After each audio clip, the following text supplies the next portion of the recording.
We're back. Good morning, everybody. Welcome back to the Morning Bible. It's wonderful to have you. As you can tell, we have changed locations yet again. Sorry for the lack of videos for the last few days. It's entirely my fault, but I've just been really busy, and so I didn't want to put out videos where I wasn't actually spending time sort of researching them, doing the reading, doing the prep for it.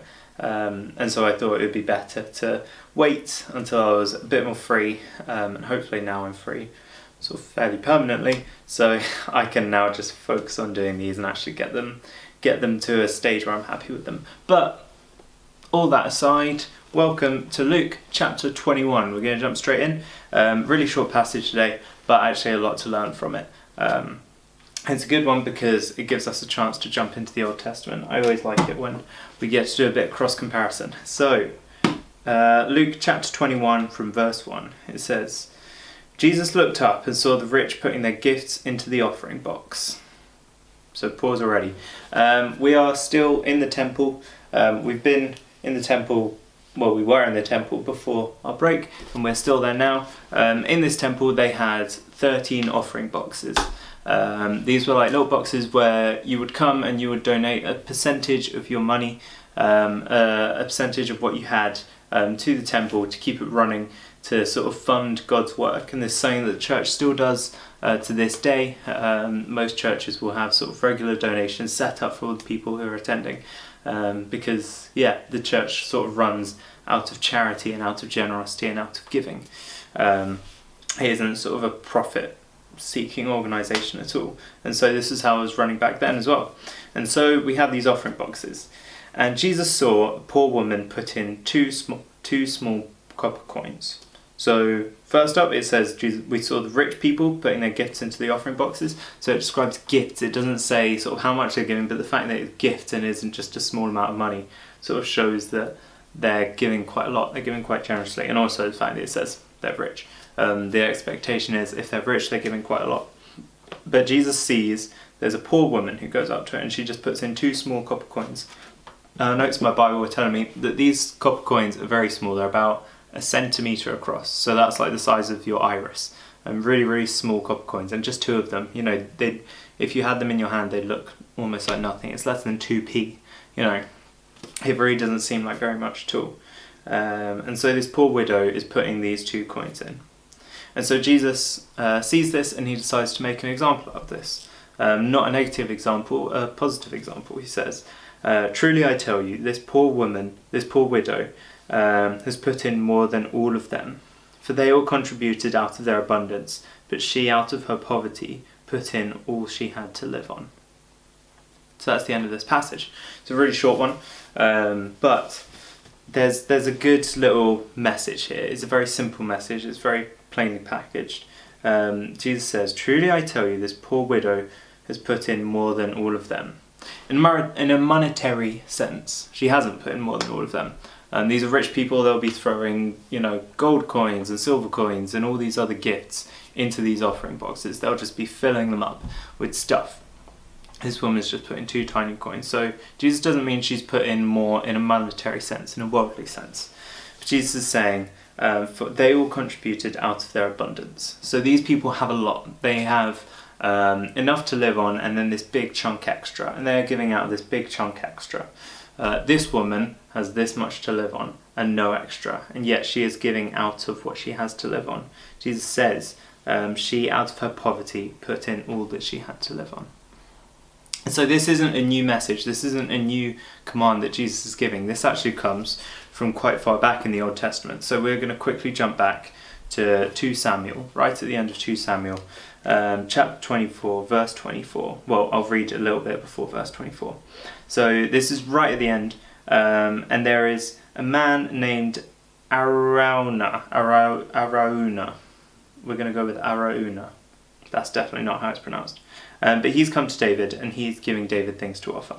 And so he says, then Araunah said to David, let the Lord my king take and offer up what seems good to him. Here are the oxen for the burnt offering, and the threshing sledges, and the yoke of the oxen for the wood. All this, O king, Araunah gives to the king. So David is the king in this region, and Araunah, that's definitely not how it's pronounced, is coming up and he's giving David these things so that David may offer them to God. Seems pretty simple. And he says, may the Lord your God accept you. So he is giving these, he is charitably giving these. He isn't asking for anything, he's just giving them. But David's reply is really interesting. David says, no, but I will buy it from you for a price. So David is saying, I'm not going to take these things for free, I will buy them from you for a price. I will pay a price on these things. And he gives a reason. He says, I will not offer burnt offerings to the Lord my God that cost me nothing. That's the key. I will not offer burnt offerings to the Lord my God that cost me nothing. I won't give God things that cost me nothing. Because where's the meaning in that? Where's the heart in that? Where's the sacrifice in that? These offerings were sacrifices. So how sacrificial is it if you can afford to give it, if it isn't actually coming at any cost to you? So we then jump back forwards to Luke. One of the interesting things is that David's son, Solomon, who goes on to be king. Solomon is known as one of the richest people in all history. He's the richest figure in the Bible. He is unbelievably wealthy. He has so many things. But you see, when Solomon offers sacrifices, he doesn't just offer a regular amount, he offers thousands of sacrifices. That's how the book of Chronicles starts. The book of, I think it's either 1 or 2 Chronicles, I think it's 1 Chronicles, verse 6. He starts off saying that he had offered thousands of burnt offerings. Because Solomon had so much, he gave so much. He only gave things when it came at a cost to himself. That's what David said. David says, I won't just take this offering from you for free and give it to God. I will pay for it. I will sacrifice something of myself to give to God. I will inconvenience myself.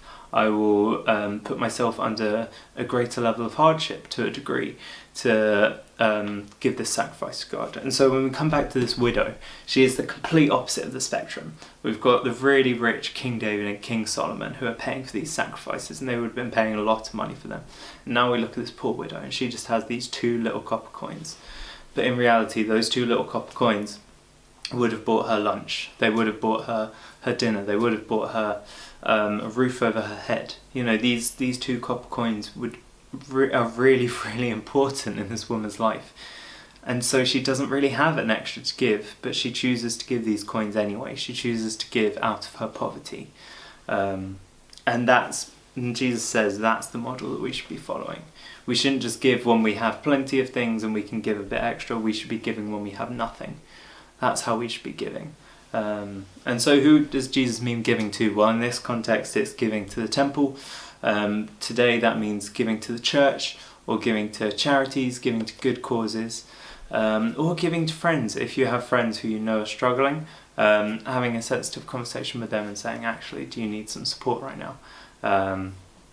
It's about being charitable and being generous to all those around you.